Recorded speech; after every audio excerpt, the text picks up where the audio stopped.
Hello guys! Again, welcome na naman dito sa aking YouTube channel. This is Yana ulit at ang pag-uusapan nga natin na isang bagong-bago na naman na loan app na kung saan ang pambungad nito ay pwede tayong makahiram hanggang 80,000 pesos at 24-hour professional customer service nga daw ito. And may 4.8 star yung app nila. Kaya kung ito yung pagbabasehan natin ay parang okay siya na utangan.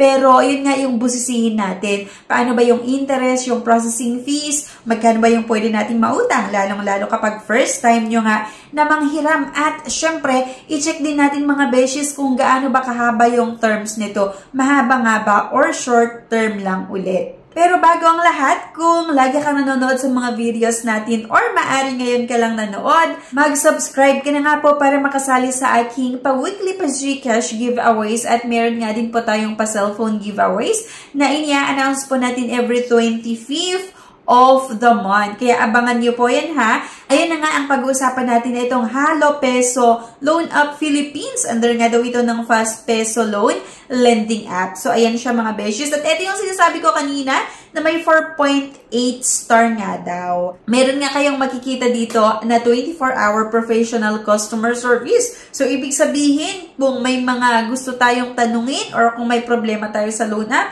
pwede natin silang makontak kahit anong oras. So, totoo ba yan? You need us, we'll be right there. Okay? So, eto na nga yung sinasabi ko kanina na pwede tayong makahiram hanggang 80,000 pesos. Aklain mo, yung pambungad nila ay 80,000 pesos. At nakakaloka mga beshies, kasi kung i-check nyo yung nandyan sa taas, maximum loan amount up to 80,000 pesos. Naloka ako dito ha, kasi sa tingin ko maximum loan amount ito. Pero, iba, medyo mali-mali pa yung mga nilagay nila na words. Pero, ayan, ituloy pa rin natin mga beshi na utangan. At may 91 days nga daw ito na loan terms or 3 months, 0.05% per day ang interest. Same with other loan app ito na kailangan yung ilagay ang inyong mobile number at meron tayong matatanggap na one-time password once na na-click nyo nga yung send OTP. I have read and agree. Yung privacy agreement nga daw. I-check lang natin yan at click login. At dito na nga mga beshes,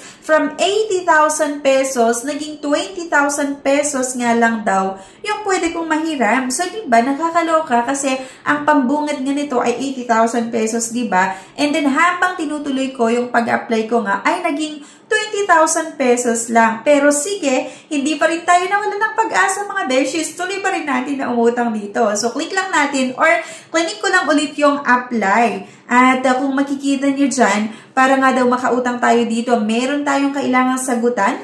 Yung authentication, yung personal information, job information, yung contact information, at yung bank card info. At ito nga mga beshes, kailangan natin mag-upload ng isang valid government ID.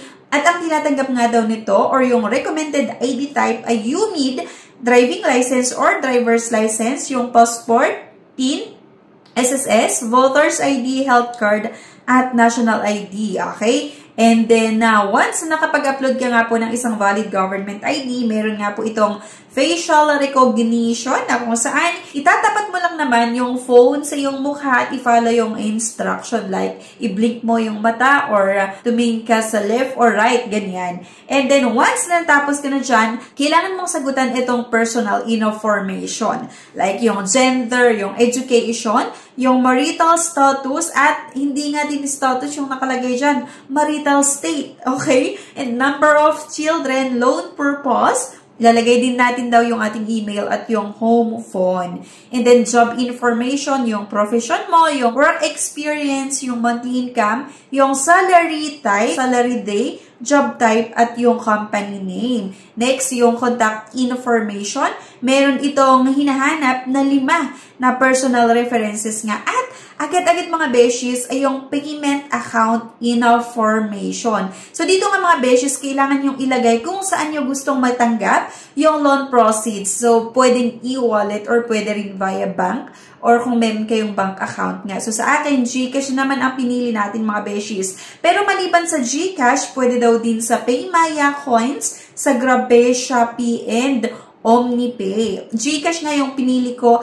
At di ba, akalain mo mga beshies, from 80,000 pesos na pambungad ng loan app na ito na pwede nga daw mahiram Ay diba, habang tinutuloy ko na mag-apply, nung nasa kalagitnaan ako ng aking loan application, ay naging 20,000 lang daw yung pwede kong mahiram. Pero dito sa dulo mga beshies, 2,000 na naman daw yung pwede kong mautang. Nilagay nila agad-agad yung loan terms na 7 days nga lang daw yung loan terms. Nataliwas po doon sa pambungad nila na 3 months or 91 days. Diba? Nakakaloka na parang doon sa una talagang may excite ka na mag-apply dahil nga pwede ka nga daw makahiram hanggang 80,000 pesos, diba? At merong payment terms or loan terms na 91 days or 3 months. Pero dito pala sa dulo ng ating loan application, naging 2,000 nga lang daw yung pwede kong mahiram at may 7 days na loan terms, diba? So, tinuloy ko pa rin yung pag-apply ko dito mga beshies. So, click lang yung apply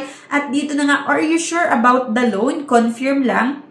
And then, eto, mas lalo akong naloka dito mga beshies kasi una, from 80,000 na pambungad, kalagitnaan, naging 20,000. At pagkatapos ng 20,000, naging 2,000 na naman daw yung pwede kong mahiram. At dito, sa pinakadulo ng ating loan application, naging 4,000 pesos nga lang daw yung pwede kong mahiram, diba? So, parang sobrang nakakalito ito mga beshies na ang akala ko 2,000 lang kanina yung pwede kong mahiram, pero naging 4,000 na naman daw. So, sige, tinaasan nila ng 2,000. Long term, 7 days pa rin. At dito mga beshies, eto na nga yung breakdown ng inutang ko or yung uutangin ko sana na 4,000 pesos. Ito daw yung mga detailed, yung disbursal amount or yung matatanggap ko doon sa 4,000 pesos ay 2,480 pesos lang. Repayment ay 4,000 pesos. Kaya daw, 2,480 pesos yung matatanggap ko lang na amount dahil meron itong processing fee na 1,266 at meron itong total interest fee na 26 at meron pang risk control service fee na 228. Di ba nakakaloka mga beshies? Ang laki po ng processing fees. Kaya hindi ko na naman nire-recommend yung loan app na ito. Pero syempre nasa sa inyo pa rin kung gusto nyong umutang. Siya nga pala mga beshies, kung naghahanap kayo ng ibang option na pwedeng mahiraman, meron po akong link na nilagay sa comment section. Pwede nyo i-click yung mga link na yan para may explore. At kung sa tingin mo okay siya sa'yo na utangan mo, then pwede mong itry. So yun po kasi, or yung mga link na yan ay isa sa mga nasubukan ko na nautangan din. At based naman sa experience ko, medyo okay siya. Though in terms of interest and processing fees, minsan may mas mataas. Pero ang sa akin lang, napakabilis kasi yung pag-process nila ng loan application at maasahan siya kapag kailangan mo talaga ng extra cash nga para sa pang-emergency na pangangailangan. Kasi 5 to 15 minutes or 5 to 20 minutes, 5 to 10 minutes, malalaman mo kung approve agad ang inyong loan application or hindi. At halimbawa approve ay dinidisburse din po nila agad-agad yung loan proceeds. So yun mga beshies, balikan natin itong Halo Peso, okay?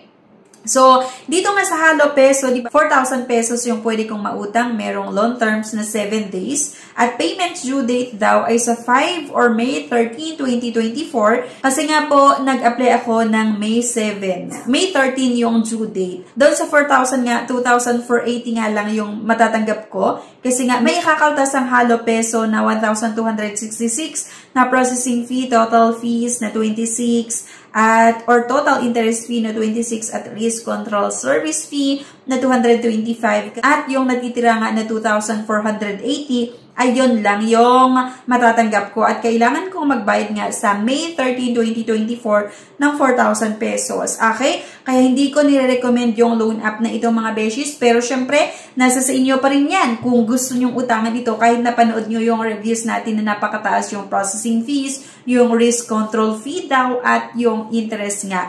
Instead na makatulong sa atin ay mas lalo pa tayong ilulubog sa utang. So sana napanood nyo nga yung buong video na ito para diba may idea kayo. Halimbawa makita nyo ito sa Google Play Store or sa App Store ay may idea kayo pag i-install nyo at utangan yung mga ganitong or yung loan app na ito, yung Halo Peso. Okay? Yan lang mga beshies and sana may nakuha kayo na naman na idea sa video na ito. Please don't forget to click the subscribe button. Sana i-like nyo din yung ating video at huwag nyo kalimutan na i-share. Thank you and see you on my next video. Bye-bye!